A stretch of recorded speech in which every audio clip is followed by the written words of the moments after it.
Hi, I'm Steve Eklund.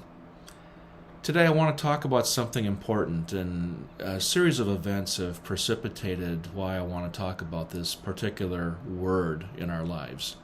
It's called grace. Having grace for others means having patience, having tolerance, having the ability to extend a helping hand or a positive thought when perhaps the person that we're extending it to is needing it more now than ever.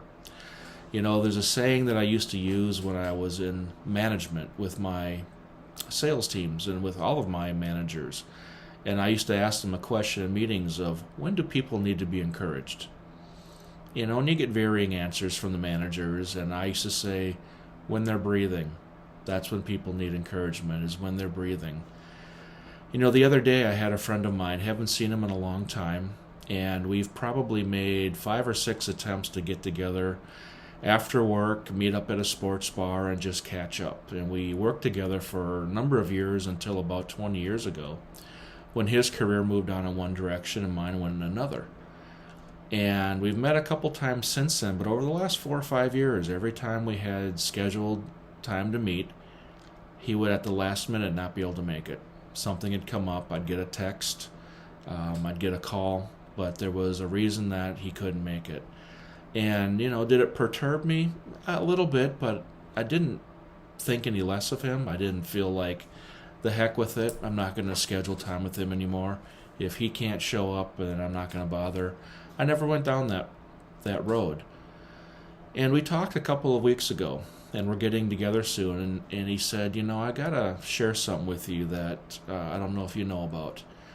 But my wife and I, unfortunately, separated and divorced, and we've got 2 children, and the children are teenagers now. And this is someone I would have thought was the all-American family. And I said, geez, what happened? And he says, you know, it's a long story. It'll definitely take sitting down at a sports bar and having a beer over. But in a nutshell, you know, mental health came in. There were some serious things that started to happen and affecting not only the marriage, but the children and other aspects of our lives. And I finally had to deal with it, but he says, you know, it seemed like every time you and I had scheduled a afternoon or evening to get together, something came up, whether it was an attorney I had to speak to or something with the kids I had to address. But he said the timing of it always seemed to come when you and I were going to get together. And I said, you know, I understand, and we'll certainly sit down and have that conversation, and I'm here to support you and do whatever I can to help you. But, you know, there are times like that when people go through things in life, and I've seen friends, I've seen coworkers be like, you know, the heck with them. I'm not dealing with them anymore. They don't want to talk to me. I'm not dealing with them. You just never know what's on the other side of that coin. Another case in point is my wife and I were at dinner the other night, and I'm listening to two couples behind us complaining about the service and about the server, and they felt it was so bad that they were going to talk to the manager and perhaps get that person fired. And I thought, you know, so service is bad. You know, it's not the end of the world. And we had the same server when that person came over. I asked her, I said, how are things going? Looks busy tonight. And she's like, yeah, she says, I got so much on my mind. She said, my husband lost his job. We've got a child with a serious health issue, and he's got all the health care coverage, and we're just not sure how we're going to pay for things. If he doesn't get a job soon where they pick up our health coverage right away, I don't make enough here for us to afford it, and we're just not sure what we're going to do. And my wife and I gave her words of encouragement. I think we picked her up for that moment in time, and I pray that something does come along, and by the grace of God, she's going to have what she needs to address things in her family. But there again, you just never know.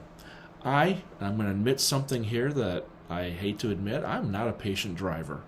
When I'm driving on the road and I'm cut off in traffic, or I'm behind a slow-moving vehicle that forces me to miss the next stoplight, you know, I do get frustrated, and I have to sit back and remind myself, you just don't know what that person in front of you might be going through, or that person that cut us off in traffic. Maybe they had a family emergency. Maybe they just got word somebody fell and got hurt and are on their way to a hospital. Maybe they're a parent that has to pick up a child at a daycare, and if you're late, they charge you an extra fee, and they just don't have the funds to pay that extra fee, and they are rushing to get there. You just don't know, and that's where grace comes in. It's hard.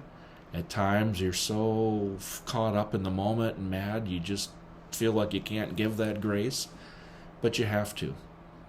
We all have moments in time in our lives where we need grace, and more importantly, we all have moments in our lives when we need to extend grace, and we need to give the other person the benefit of the doubt.